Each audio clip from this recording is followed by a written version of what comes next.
Hello everyone, কেমন আছো সবাই?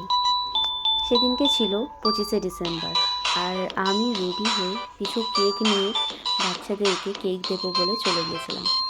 আমি আর ভাই চলে এসেছি। এখানে কিছু বাচ্চারা ছিল, তো আমি তাদেরকে এক এক করে কেক দিয়ে নিচ্ছিলাম। সত্যি তারা কেকটা পেয়ে কিন্তু খুব খুশি হচ্ছিল, আর এই বাচ্চাগুলোকে দেখে খুব খারাপও লাগছিল। আবার যখন ওরা কেক পেয়ে খুব আনন্দিত হচ্ছিল, তো সেটা দেখেও খুব ভালো লাগছিল। আরও সেখানে কিছু বাচ্চা আছে, তখন ভাই আরও সবাইকে কেক দিয়ে নিচ্ছিল।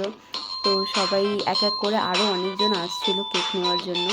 আমিও লাস্টে তারপরে ওদেরকে সকলকে কেক দিয়ে খুব ভালো লাগছিল। তারা এত খুশি হচ্ছিল, আর সত্যি এই বড়দিনে এরকমভাবে সকলের মুখে মানে হাসি দেখে আর এইভাবে সত্যি ভালো ছিল। ওরাও আমাকে মেরি ক্রিসমাস জানাচ্ছিল, তো আরও মানে খুব ভালো লাগছিল।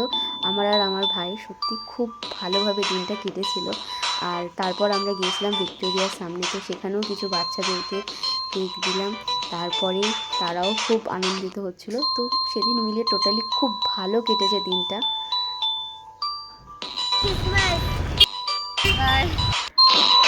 দেন আমি আর ভাই চলে গিয়েছিলাম রবীন্দ্র সদন।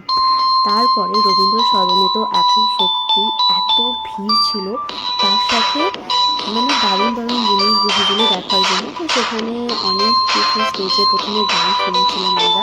তারপর গান শোনার পর ভাই আর ভাল লাগছিল না, তাই ভাই আমি বেরিয়ে পড়লাম কিছু কিছু জিনিস দেখার জন্য কী কী সাজিয়েছে। তারপরে পুরো নন্দন আর রবীন্দ্র সদনটা আমরা ভালো করে ঘুরে দেখলাম। ঘুরে দেখার পর তারপর এই সাইডেও দেখলাম যে এখানে কিছুটা ফুড স্টল বসেছে, আর কিছু শাড়ি বা জুয়েলারির কালেকশন নিয়ে বসেছে। তো সেই প্রথমে শাড়ি আর জুয়েলারি কালেকশানগুলো দেখে নিয়েছিলাম। অনেক দারুণ দারুণ কালেকশান ছিল।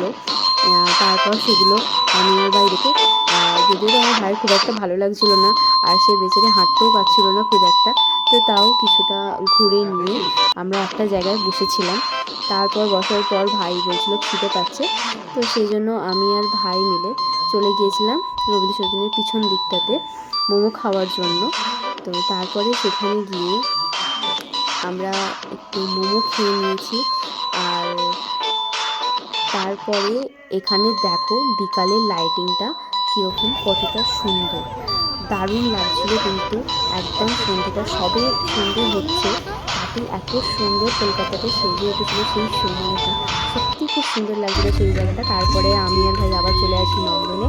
তো সেখানে দেখো এরকম গান হচ্ছিল, তারপরে আমরা গান টান কিছুক্ষণ শুনে নিয়ে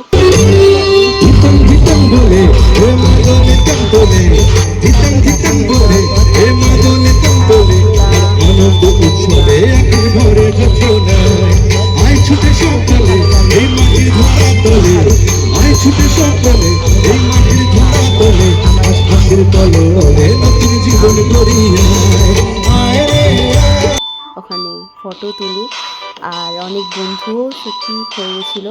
তারপরে আমরা ফটো তুলে কিছু খেয়ে দিয়ে, আর বড়দিন কেক তো খেতেই হবে, তাই নিয়ম কেক খেয়ে বাড়ি চলে এলাম। বাই।